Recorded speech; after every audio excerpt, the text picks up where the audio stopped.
एका 14-15 वर्षांच्या मुलाच्या हातात पुस्तकांऐवजी अचानक बंदूक येते आणि तो काही मिनिटात 8 जणांचं आयुष्य संपवून टाकतो.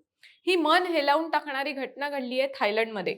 आपल्या शाळेतील वर्गमित्र आणि शिक्षकांची गोळ्या झाडून हत्या करणाऱ्या या 9वीतील विद्यार्थ्यानं आधी घरात स्वतःच्या आजी आजोबांचाही जीव घेतला आणि शेवटी स्वतःला संपवलं. एका अल्पवयीन मुलाच्या मनात इतका हिंसक विचार आला कुठून? या घटनेमागे नेमकं कारण काय होतं? या घटनेचा संपूर्ण घटनाक्रम जाणून घेऊयात आणि थायलंडसह जगभरात अशा घटना वारंवार का घडत आहेत हे सुद्धा समजून घेऊयात.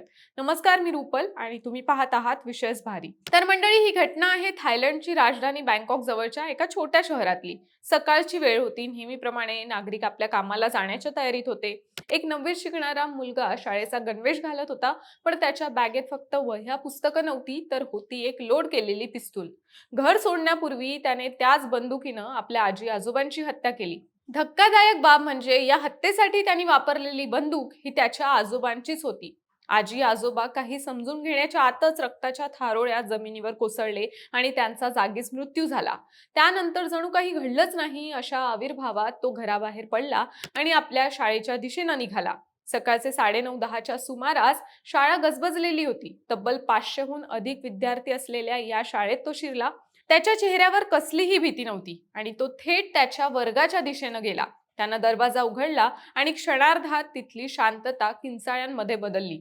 काहीही न बोलता त्या अल्पवयीन विद्यार्थ्यानं बॅगेतून बंदूक काढली आणि समोर दिसेल त्याच्यावर अंधाधुंद गोळीबार सुरू केला.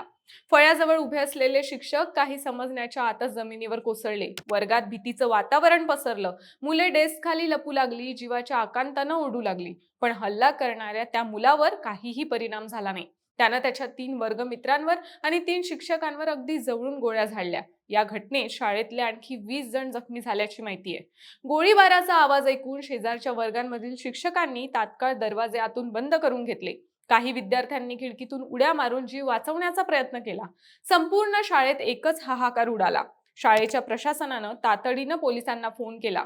अवघ्या काही मिनिटातच बँकॉक पोलिसांचं स्वॅट टीम आणि रुग्णवाहिका शाळेच्या आवारात दाखल झाल्या. संपूर्ण परिसराला लष्करी छावणीचं रूप आलं. पोलीस जेव्हा बुलेटप्रूफ जॅकेट आणि शस्त्रांसह त्या वर्गात शिरले, तेव्हा समोरचं दृश्य पाहून पोलिसांच्याही अंगावर काटा आला. वर्गात सगळीकडे रक्त पसरलं होतं. पुस्तकं रक्तानं माखली होती आणि कोपऱ्यात पडला होता तोच हल्लेखोर विद्यार्थी. त्यानं 8 जणांची क्रूरपणे हत्या केल्यानंतर पोलीस आपल्याला पकडतील या भीतीनं किंवा स्वतःच्याच सनकीपणामुळे म्हणा, स्वतःच्या डोक्यात गोळी झाडून आत्महत्या केली.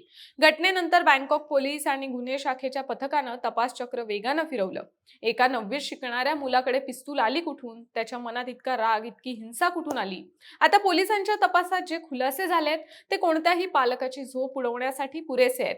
तपासात उघडकीस आलं की हल्ल्यासाठी वापरण्यात आलेली बंदूक ही त्याच्याच घरातली होती. त्याच्या आजोबांची परवानाधारक बंदूक त्याने गुपचूप चोरली होती. मुलाला बंदुकीची माहिती होती आणि तो ती चालवण्यातही पटाईत झाला होता. पोलिसांनी जेव्हा त्या विद्यार्थ्याचा मोबाईल आणि लॅपटॉप जप्त केला, तेव्हा अत्यंत धक्कादायक माहिती समोर आली. तो मुलगा गेल्या अनेक महिन्यांपासून अतिहिंसक स्वरूपाचे ऑनलाईन शूटिंग गेम्सच्या आहारी गेला होता. तासनतास तो अशा गेम्समध्ये घालवत असायचा.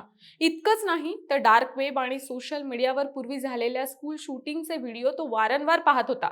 थायलंडच्या स्थानिक वृत्तवाहिन्यांनी दिलेल्या माहितीनुसार तो मुलगा शाळेत खूप शांत राहायचा. तो वर्गात एकाकी पडला होता. काही दिवसांपासून तो डिप्रेशनमध्ये होता. आता त्याला शाळेत त्रास दिला जात होता का, की त्याच्यावर अभ्यासाचा अतिताण होता, यावर सध्या पोलीस तपास करत आहेत. त्याच्या घरातून एक डायरीही पोलिसांच्या हाती लागली आहे, ज्यामध्ये त्यानं आपल्या रागाबद्दल आणि द्वेषाबद्दल काही ओळी लिहून ठेवल्या आहेत, ज्यावरून हा हल्ला प्री प्लॅन्ड होता हे स्पष्ट होतं. म्हणजे थायलंडमधील या घटनेनं पुन्हा एकदा काही गंभीर प्रश्न उपस्थित केले आहेत. थायलंडमध्ये बंदुकीशी संबंधित गुन्हे आणि बंदूक बाळगण्याचे प्रमाण आशियातील इतर देशांपेक्षा जास्त आहे. गेल्या काही वर्षात थायलंडमध्ये शाळा आणि सार्वजनिक ठिकाणी गोळीबाराच्या अनेक घटना घडल्या आहेत. यंदाच फेब्रुवारी महिन्यात दक्षिण थायलंडमधील हॅट याई भागातील एका शाळेत गोळीबार झाला होता, ज्यात एका शिक्षिकेचा मृत्यू झाला आणि एक विद्यार्थिनी जखमी झाली होती. गेल्या वर्षी बँकॉकमधील एका बाजारपेठेत गोळीबार झाला होता, ज्यात 6 जणांचा मृत्यू झाला होता आणि हल्लेखोरानं नंतर स्वतःचाही जीव घेतला होता.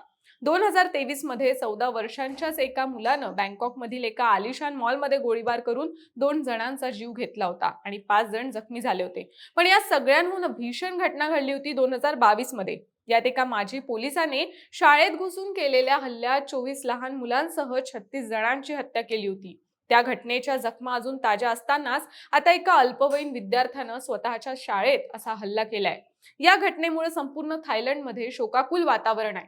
सरकारनं बंदूक कायद्यात कठोर सुधारणा करण्याची घोषणा केली आहे. तसंच शाळांमधील सुरक्षा तपासणी अनिवार्य करण्यावर भर दिला जात आहे. ही घटना फक्त थायलंड पुरती मर्यादित नाही. आज जगभरात आपली मुलं इंटरनेटवर काय पाहतात, त्यांच्या मनात कोणता राग आहे, ते ऑनलाईन विश्वात हिंसेचे बळी ठरत नाहीत ना, याकडे पालक म्हणून, समाज म्हणून लक्ष देण्याची गरज आहे. बाकी या घटनेवर तुमची प्रतिक्रिया काय हे आम्हाला कॉमेंट्समध्ये नक्की सांगा आणि विशेष भारीच्या YouTube चॅनलला नक्की सबस्क्राईब करा.